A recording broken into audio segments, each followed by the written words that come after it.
S breaking news ಬರ್ತಾ ಇದೆ. ಗೋವಾ ಸಿಎಂಗೆ ಸಿಎಂ ಸಿದ್ದರಾಮಯ್ಯ ಪತ್ರ ಬರೆದಿದ್ದಾರೆ.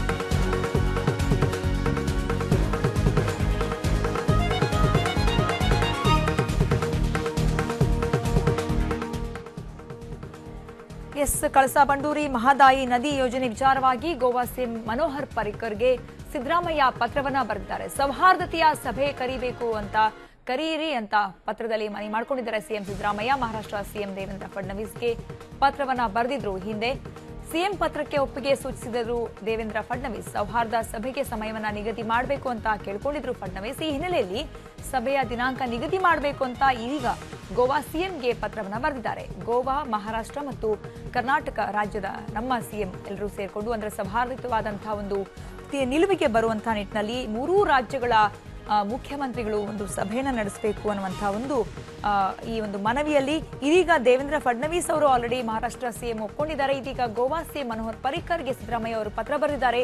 ಸಮಯವನ್ನ ನಿಗದಿ ಮಾಡೋ ನಿಟ್ಟಿನಲ್ಲಿ ಸೌಹಾರ್ದತೆಯ ಸಭೆ ಕರೀರಿ ಅಂತ.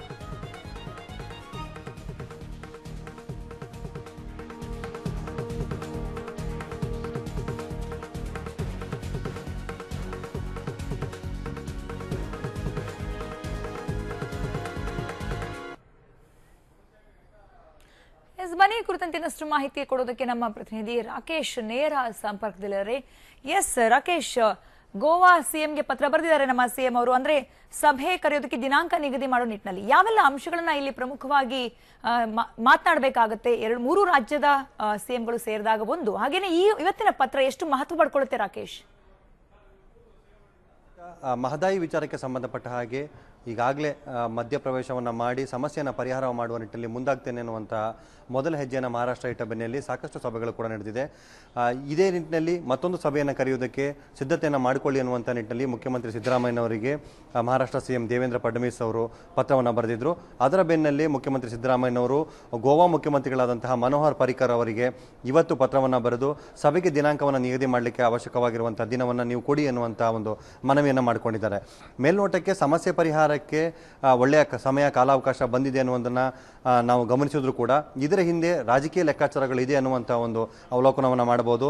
ಯಾಕಂದರೆ ಮುಂದಿನ ಚುನಾವಣೆ ಇರೋದರಿಂದಾಗಿ ಚುನಾವಣೆಯನ್ನು ಕೇಂದ್ರೀಕರಿಸಿರುವಂತಹ ಬಿಜೆಪಿ ಪಕ್ಷ ಈ ನಿಟ್ಟಿನಲ್ಲಿ ಗೋವಾ ಮತ್ತು ಮಹಾರಾಷ್ಟ್ರ ಸರ್ಕಾರಗಳಿಗೆ ಈ ವಿಚಾರವನ್ನು ಸೂಕ್ಷ್ಮ ಮತ್ತು ಸಮಗ್ರವಾಗಿ ಅದನ್ನು ಪರಿಹಾರ ಮಾಡುವಂಥ ನಿಟ್ಟಿನಲ್ಲಿ ತಮ್ಮ ಕಾರ್ಯವನ್ನು ಕೈಗೊಳ್ಳಬೇಕು ಅನ್ನುವಂಥ ಒಂದು ನಿರ್ದೇಶನವನ್ನು ಕೊಟ್ಟಿದೆ ಅನ್ನುವಂಥ ಮಾತು ಕೇಳಿಬರ್ತಾ ಇದೆ. ಈ ಹಿನ್ನೆಲೆಯಲ್ಲಿ ದೇವೇಂದ್ರ ಫಡ್ನವೀಸ್ ರವರು ವಿಚಾರದ ಬಗ್ಗೆ ಹಿಂದಿಗಿಂತಲೂ ಹೆಚ್ಚು ಮುತುವರ್ಜಿಯನ್ನು ವಹಿಸಿ ಇತ್ತ ಮನೋಹರ್ ಪರಿಕರ್ ಅವರಿಗೂ ಕೂಡ ವಿಚಾರವನ್ನು ನಿವೇದನೆ ಮಾಡಿಕೊಳ್ಳುವಂತೆ ಮುಖ್ಯಮಂತ್ರಿಗಳಿಗೆ ಪತ್ರವನ್ನು ಬರೆದಿದ್ದಾರೆ.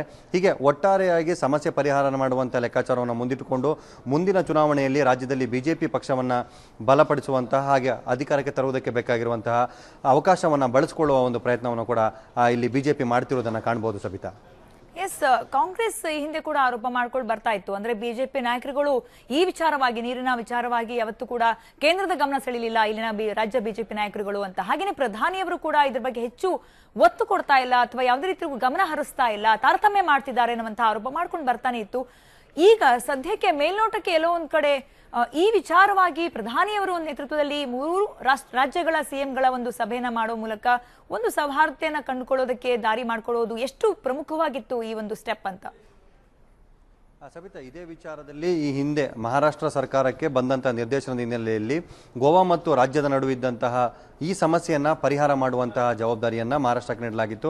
ಹೀಗಾಗಿ ಮಹಾರಾಷ್ಟ್ರ ಸರ್ಕಾರ ಎರಡೂ ಸರ್ಕಾರಗಳ ಅಂದರೆ ಗೋವಾ ಮತ್ತು ರಾಜ್ಯ ಸರ್ಕಾರಗಳ ನಡುವಿನ ಸಮಸ್ಯೆಯನ್ನು ಪರಿಹಾರ ಮಾಡುವ ನಿಟ್ಟಿನಲ್ಲಿ ತಾನು ಮಧ್ಯಸ್ಥಿಕೆ ವಹಿಸುತ್ತಿದೆ ಅನ್ನುವಂಥ ಮಾತನ್ನು ಹೇಳಿತ್ತು.